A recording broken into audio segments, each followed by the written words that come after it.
అవుతుంది. ఈ సంకీర్ణాన్ని సెట్ చేస్తే అది మళ్ళీ లాలూతోనే మిలాఖత్ అవ్వాలి. ఆ స్పేస్ లోకి వచ్చి చేరింది బీజేపీ. అక్కడ ఆ స్పేస్ భారతీయ జనతా పార్టీ వచ్చి ఈ కులాలను ఐక్యం చేసింది.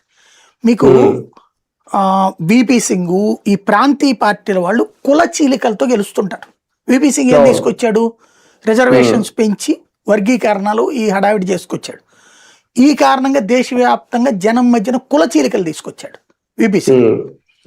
తీసుకొస్తే దాంతో హిందువులలో చీలికొస్తోందని గ్రహించి రథయాత్ర చేయడం ద్వారా కులాలకతీత మతపరమైన పోలరైజేషన్ తీసుకొచ్చినోడు అద్వానీ.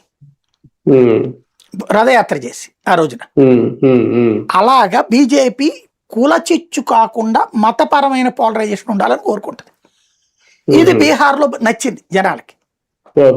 అటు బీసీలని తీసుకొచ్చింది, ఇటు ఎంబీసీలని తీసుకొచ్చింది బీజేపీ.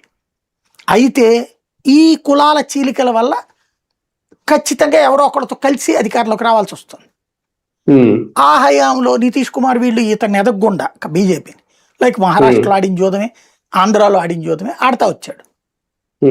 అయితే క్రమంగా ఎదుగుతా వచ్చిన బీజేపీ దాదాపు 25-30 ఏళ్ళు పట్టింది దాని పరుక్కి. చాలా సహనంగా చేసింది, అది నిదానంగా ఎదుగుతా వచ్చింది. ఎక్కడికక్కడ నియోజకవర్గాల వారికి లీడర్లను డెవలప్ చేసుకుంటూ చేసి ఏం చేసింది, తర్వాత 50-50 సీట్లు కావాలంది.